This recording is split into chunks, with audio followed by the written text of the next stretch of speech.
Hello, welcome to my channel Sciencopedia. இன்றைக்கி நாம் பார்க்க போகிற டாபிக் இம்யூன் சிஸ்டம். நம்ம கண்ணுக்கு தெரிஞ்ச பல நூறு பேர் நமக்கு எனிமிஸாக இருந்தாலும் நமக்கு கண்ணுக்கு தெரியாமல் பல கோடி எனிமிஸ் நம்மளை சுற்றி இருக்குது. அதாவது மைக்ரோப்ஸ். இந்த மாதிரியான மைக்ரோப்ஸ் நம்ம வாழ்நாள் முழுவதுமே நம்மளை சுற்றி நம்ம பயன்படுத்துகிற பொருட்கள் எல்லாவற்றிலுமே இருக்குது. அதுங்கக்கிட்ட இருந்து பாதுகாக்கிறதுக்காக தான் நம்ம உடம்புல இம்யூன் சிஸ்டம் ரன் ஆகிட்டு இருக்குது. ஸோ இந்த இம்யூன் சிஸ்டமை பற்றி தெரிஞ்சுக்கிறதுக்கு முன்னாடி நம்ம ரெண்டு விஷயங்களை தெரிஞ்சுக்கணும். One is antigen and another one is antibody. So first of all, what is antigen? Antigen அப்படின்றது என்னவா வேணால் இருக்கலாம். அதாவது நம்ம உடலில் இல்லாத வேறு ஏதாவது ஒரு ஃபாரின் பார்ட்டிக்கல் நம்ம உடம்புக்குள்ளே என்டர் ஆகுது அப்படின்னா அதுதான் ஆன்டிஜென். அது பாக்டீரியாவும் இருக்கலாம், இல்லை வைரஸாகவும் இருக்கலாம், இல்லை புரோட்டோசோவன்ஸாகவும் இருக்கலாம், இல்லை வேறு எந்த பார்ட்டிகல்ஸாகவும் இருக்கலாம். அதை தான் நாம் ஆன்டிஜென் அப்படின்னு சொல்கிறோம். நம்ம உடம்புக்குள்ளே ஆன்டிஜென் வந்த உடனே நம்ம செல்ஸ் எல்லாம் ஆக்டிவேட் ஆகி ஆன்டிபாடிஸை ப்ரொடியூஸ் பண்ணும். ஸோ இந்த ஆன்டிபாடி அப்படின்றவ யாருன்னா, நம்ம உடம்பை அந்த கிருமிக்கிட்டேருந்து பாதுகாக்கிறதுக்காக நம்ம உடம்பு உருவாக்குற ஒரு ப்ரோட்டீன். இது என்ன பண்ணும் அப்படின்னு பார்த்திங்கன்னா, அந்த ஆன்டிஜனோட பைண்ட் ஆகி அந்த ஆன்டிஜனை கில் பண்ணும். அந்த ப்ராசஸில் இறங்கிடுவாங்க.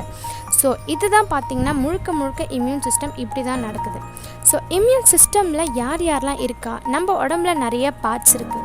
எந்தெந்த பார்ட்ஸ்லாம் பார்த்திங்கன்னா இம்யூன் சிஸ்டமுக்கு கோஆப்ரேட் பண்ணுறாங்க அப்படின்றத பற்றி தான் இன்றைக்கி நம்ம பார்க்க போகிறோம். ஸோ ஃபர்ஸ்ட் நம்ம ஆர்கன்ஸ் ஆஃப் இம்யூன் சிஸ்டமை பற்றி பார்க்கலாம். நம்ம உடம்புல எந்தெந்த ஆர்கன்ஸ் பார்த்திங்கன்னா இம்யூன் சிஸ்டம் கூட ஒர்க் பண்ணுது அப்படின்றத பார்க்கலாம். So first one is bone marrow, and second one is thymus, and spleen, lymph nodes, tonsils and mucous membrane. இவங்க எல்லாருமே பார்த்திங்கன்னா organs of immune system. So first நம்ம போன் மேரோ பற்றி தெரிஞ்சுக்கலாம். போன் மேரோ அப்படின்றது ஒரு ஸ்பாஞ்சி டிஷ்யூ. அது எங்கே ப்ரெசென்ட் ஆகிருக்கும் அப்படின்னா நம்ம உடம்புல இருக்க நம்ம போனுக்குள்ளே பார்த்திங்கன்னா ப்ரெசென்ட் ஆகிருக்கும். இந்த போன் மேரோவில் இருந்து தான் WBC, RBC, blood plates and இன்னும் நிறைய பார்ட்டிகல்ஸ் பார்த்திங்கன்னா ப்ரொடியூஸ் ஆகுது. It may be a protein or any other particle. So another one is thymus. இந்த தைமஸோட ரோல் என்னன்னு பார்த்திங்கன்னா, நம்ம போன் மேரோவில் ப்ரொடியூஸ் ஆகிற T செல் பார்த்திங்கன்னா தைமஸில் போயிட்டு தான் மெச்சூர் ஆகும். அதாவது கிருமிகளோட சண்டை போடுறதுக்கு ஆற்றலுடைய அந்த T செல்ஸை மட்டுமே பார்த்திங்கன்னா இது பார்த்திங்கன்னா ரிலீஸ் பண்ணும். தைமஸில் நிறைய T செல்ஸ் பார்த்திங்கன்னா ட்ரைன் அப் ஆகிட்ருக்கும். அதில் தைமஸில் இருக்கக்கூடிய எல்லா T செல்ஸுமே பார்த்திங்கன்னா முழுசாக வெளிவராது. நிறைய T செல்ஸ் பார்த்திங்கன்னா அங்கே இறந்துரும். அதாவது ஃபைட் பண்ண அந்த எபிலிட்டி இருக்க அந்த T செல்ஸ் மட்டுமே தைமஸ்லேருந்து மெச்சூர் ஆகி வெளியே வரும். And another one is spleen. ஸ்ப்ளீனும் பார்த்திங்கன்னா நம்ம உடம்புக்கு தேவையான லிம்போசைட்ஸையும் ஆன்டிபாடிஸையும் ப்ரொடியூஸ் பண்ணுது. நார்மலாக ஸ்ப்ளீன் அப்படின்றது என்ன ஒரு பார்ட் அப்படின்னு பார்த்திங்கன்னா, நம்ம உடம்புல இருக்கக்கூடிய RBC செல்ஸ் டெட் ஆகிடுச்சு இல்லை டேமேஜ் ஆகிடுச்சு அப்படின்னா இது எல்லாமும் போயிட்டு ஸ்ப்ளீனில் பார்த்திங்கன்னா செட்டில் ஆகிடும். ஸோ ஸ்ப்ளீனை பார்த்திங்கன்னா கிரேவியர்ட் ஆஃப் RBCன்னே சொல்லலாம். அதாவது RBCக்களின் கல்லறைன்னு சொல்லலாம். And another one is lymph notes.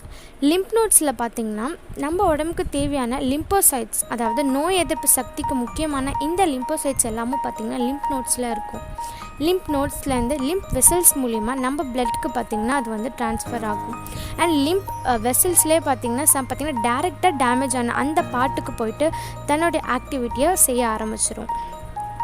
So another one is mucous membrane. இந்த mucous membrane எங்கெங்கெல்லாம் இருக்கும் அப்படின்னு பார்த்தீங்கன்னா respiratory tract, urinary tract and lining of vagina. நார்மலாகவே இந்த மியூக்கஸ் மெம்பரைன் எந்த மாதிரியான ஒரு ப்ராப்பர்ட்டியை கொண்டு இருக்கும்னா ஜெல்லி லைக் ப்ராப்பர்ட்டியில் இருக்கும். ஸோ ஏதாச்சும் அன்வான்டட் பார்ட்டிக்கல் நமக்குள்ளே என்டர் ஆகிட்டு அது மியூக்கஸ் மெம்பரைன் கிட்ட போயிடுச்சு அப்படின்னு பார்த்திங்கன்னா அந்த இடத்துல போய்ட்டு அது ஸ்டிக் ஆகிடும், ஒட்டிக்கும். இன் ரெஸ்பிரேட்டரி ட்ராக்டில் பார்த்திங்கன்னா, அதாவது நம்ம சுவாச குழாயில் பார்த்திங்கன்னா இன்கேஸ் ஏதாச்சும் டஸ்ட் பார்ட்டிகல்ஸ் அது மாதிரி போயிடுச்சுன்னா அது போய்ட்டு அதில் ஸ்டிக் ஆகிட்டு தும்பல் மூலியமாக பார்த்திங்கன்னா நம்ம மூக்கு வழியாக அது வெளியே வந்துடும். So another one is tonsils. டான்சில்ஸும் பார்த்திங்கன்னா இம்யூன் சிஸ்டமில் ஒரு நல்ல பார்ட்டிசிபேஷன் பண்ணுது. ஸோ நாம் நெக்ஸ்ட் பார்க்க போகிறது செல்ஸ் ஆஃப் இம்யூன் சிஸ்டம்.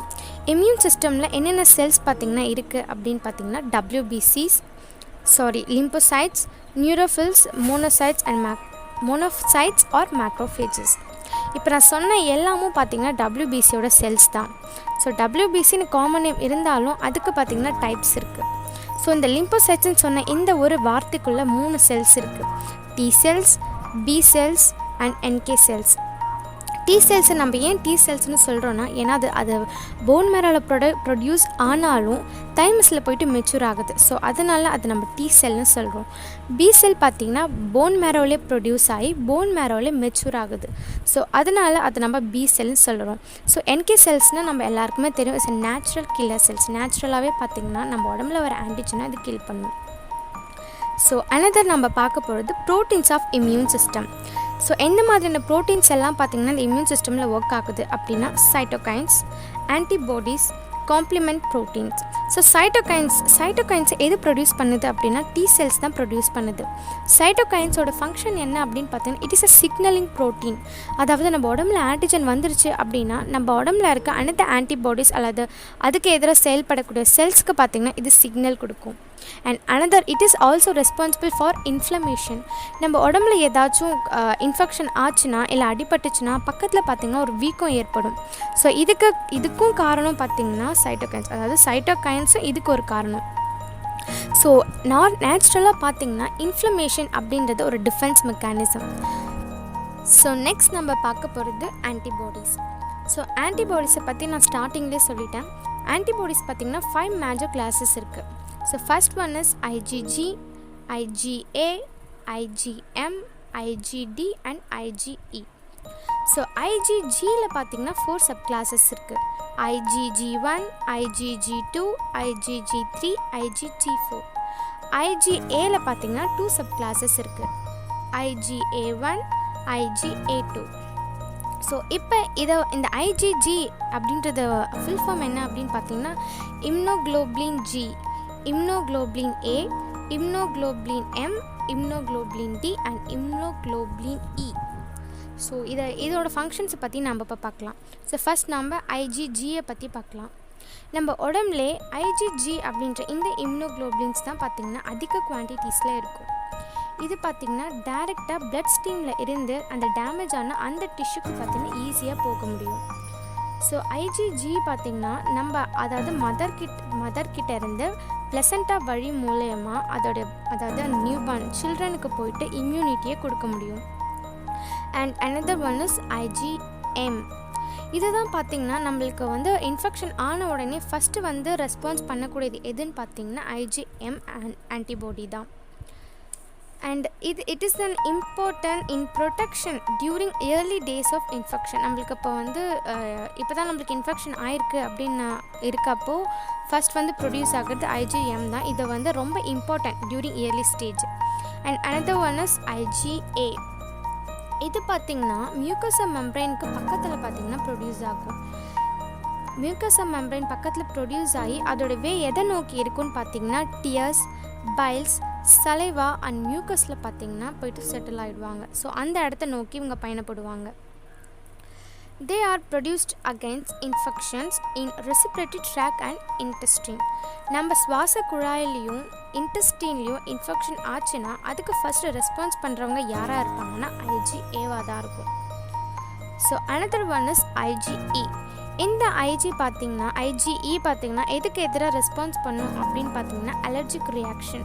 நம்ம உடம்புல அலர்ஜி ஏற்பட்டுடுச்சுன்னா ஃபஸ்ட்டு ரெஸ்பான்ஸ் பண்ணக்கூடியது யாராக இருப்பாங்கன்னா இம்னோக்ளோபின் Eயாக தான் இருக்கும்.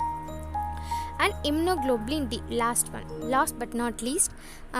இது பார்த்திங்கன்னா லோவர் கான்சன்ட்ரேஷன் இன் சீரமில் இருக்கும். சீரமில் பார்த்திங்கன்னா ரொம்ப குறைவான ஒரு கான்சன்ட்ரேஷனில் தான் IgD இருக்கும். ஸோ இதோட எக்ஸாக்ட் ஃபங்க்ஷன் என்ன அப்படின்றது இன்னைய வரைக்குமே கண்டுபிடிக்க முடியல. ஸோ நம்ம நெக்ஸ்ட்டு பார்க்க போகிறது காம்ப்ளிமெண்ட் சிஸ்டம். காம்ப்ளிமெண்ட் சிஸ்டம் அப்படின்றது ஒரு காம்ப்ளெக்ஸ் சிஸ்டம். இதில் நிறைய 3 பாத்வேஸ் இருக்குது. இதை பற்றி இன்னும் டீட்டெயிலாக சொல்லணும் அப்படின்னா ஒரு தனி வீடியோ போடணும். அந்த அளவுக்கு இதோட அந்த ஃபார்மேஷன் பார்த்திங்கன்னா பெருசாக இருக்கும். ஸோ இது என்னென்னு பார்த்திங்கன்னா it is a plasma protein. இது என்ன பண்ணும் அப்படின்னு பார்த்திங்கன்னா இன்ஃபெக்டட் செல்ஸ் இல்லை அந்த ஃபாரின் பார்ட்டிக்கலை பார்த்திங்கன்னா என்ன பண்ணுன்னா லைசஸ் பண்ணிவிடும், டெஸ்ட்ராய் பண்ணிவிடும். ஸோ இதுவும் பார்த்திங்கன்னா இன்ஃப்ளமேஷன் ஆகிறதுக்கு ஒரு ரீசன். நம்ம அடிப்பட்ட இடத்துல பார்த்திங்கன்னா இன்ஃப்ளமேஷன் நடக்கும் இல்லையா? ஸோ அதுக்கு காம்ப்ளிமெண்ட் சிஸ்டமும் ஒன் ஆஃப் த இம்பார்ட்டன்ஸை ப்ளே பண்ணுது. ஸோ இந்த வீடியோ மூலியமாக பேசிக் இன்ஃபர்மேஷன்ஸ் அபவுட் இம்யூன் சிஸ்டமை பற்றி நீங்கள் தெரிஞ்சிருப்பீங்கன்னு நம்புகிறேன். என்னோடய வீடியோ உங்களுக்கு யூஸ்ஃபுல்லாக இருக்கும்னு நினைக்கிறேன். ஸோ என்னோடய வீடியோ உங்களுக்கு பிடிச்சிருந்தா லைக் பண்ணுங்கள், ஷேர் பண்ணுங்கள், சப்ஸ்கிரைப் பண்ணுங்கள். தேங்க்ஸ் ஃபார் வாட்சிங்.